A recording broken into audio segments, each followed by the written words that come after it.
Hello guys, welcome to my YouTube channel where you will master cloud and FinOps. Please press the bell icon and subscribe to the channel for all updates. I would also encourage you to share it with your colleagues and friends who want to build their career in cloud and FinOps so that they also can get benefited from the content over my YouTube channel. All right, so the today's topic is why FinOps is really needed. Please put your opinion in the comment section and tell me, do you think FinOps is really needed or it is just the waste of time? So let me put my opinion via this chart. You can see on the x-axis, the time component is there and y-axis, the cost component is there. So assume any enterprise who want to start their journey on the cloud. It could be complete migration from on-prem to the cloud, or it could be hybrid infrastructure which they want to set it up.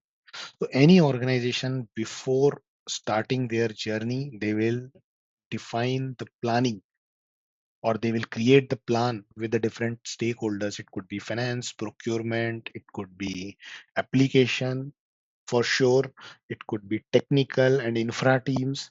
So based on their entire planning, the organization will come across a definitive period which they are going to take to have this journey in place.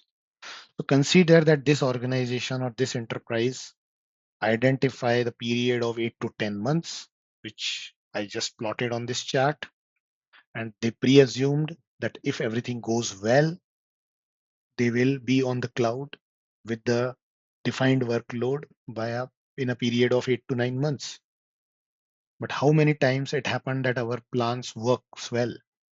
So in cloud as well, most of the time, what I see is these plans never went well. Most of the time, organizations took more time to complete their migration or complete their journey towards the cloud. The reason could be multiple. One prime reason could be rework for failed migrations. So if migrations are involved, some migration will get failed and organizations or teams has to do the rework. Application teams availability or tools availability is also one of the key important area where application teams who develop the portfolios or application portfolios, they left the organizations or they moved to the different teams. So now the current teams don't know the core of the application. The documentations are not enough. The cloud ready staff are not there. Sometimes the initial planning or assessments which enterprise did, they were the inadequate. Because of all those reasons or all those unknown reasons, the migration period or this shift will get extended. It by the period, it could be 2 months or it could be 6 months or maybe more or 1 year. It depends on the complexity and landscape of that infrastructure. Now let's assume that organization achieved the state where they are on the cloud with defined workload at this particular point. They will get certain benefits for some period. The major benefit is the cost optimization. So they will get the cost reduction for some period of time. But again, after some time, we observe that cost is again continue to go up. Why? Because they are not doing anything and they are paying more. What I mean by saying that they are not doing anything, that means they are not adopting the cloud core fundamentals. What are those fundamentals? Cloud core fundamentals are like in cloud, we can pay as we go or as we use. Tell me in the comment section how many customers you saw who are only using the cloud resources when they need. No, they are running the workload in the same mindset what they were doing in data center. They are running the workload 24 cross 7 with full capacity, right? So even though application environment can be turned off during non-business hours when nobody is using it, but there are very few customers who are doing it. Similarly, higher capacity. Most of the time we see that customers are good to do the migration under lift and shifts because of meeting the migration timelines. Now these workloads are getting moved to cloud with the higher capacity, same as in on-prem data center.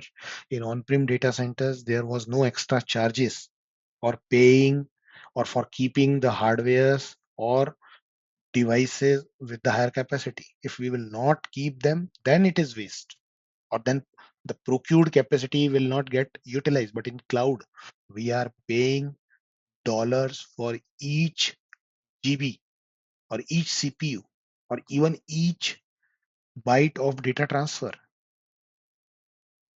So how many time we see that customer are starting the capacity or the resources with the small capacity, and then they are increasing via auto scaling. Very few, I would say 2 out of 10, right?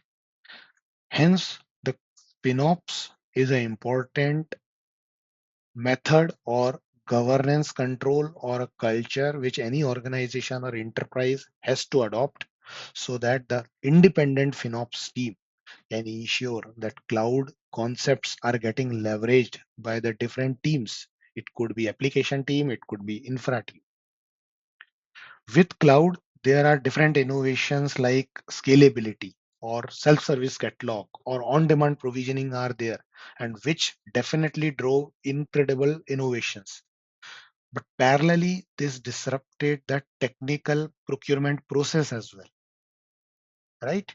So I remember early days of my career, somewhere in 2008, when I started my journey in the infrastructure, or to be precise, in data center. When we used to procure any hardware, we used to tell our asset manager that asset manager raise the purchase requisition, which will flow to the procurement system. Procurement team will go to the market, they will scout the vendors, release the purchase order after scouting the vendor and identifying the preferred vendor. And then that vendor took almost 3 to 6 months to deliver that hardware in the data center, right? But in cloud, who is the procurement? Procurement is the cloud engineer who can just click on one button or issue one command via infrastructure as a code or via cloud CLI, or it could be Azure CLI or AWS CLIs, and then gone. Resource is in the cloud data center or virtual cloud data center, and organization is paying for that resource from that moment, right? So when we obsoleted the procurement team in the cloud ecosystem, who will take care that governance part? It is FinOps team.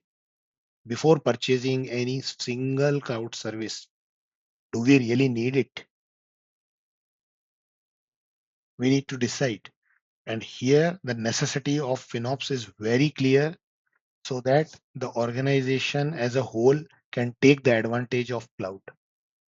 So this is all about via these video I wanted to talk about. I hope you learned these fundamentals, that why we need FinOps, and I hope you can convince anyone that really we need FinOps today. It is a need of time. So that's all. Thank you for watching, and I would request you to like and share the video, and don't forget to press the bell icon and subscribe the YouTube channel. Thank you. Have a wonderful day ahead. See you soon in next video.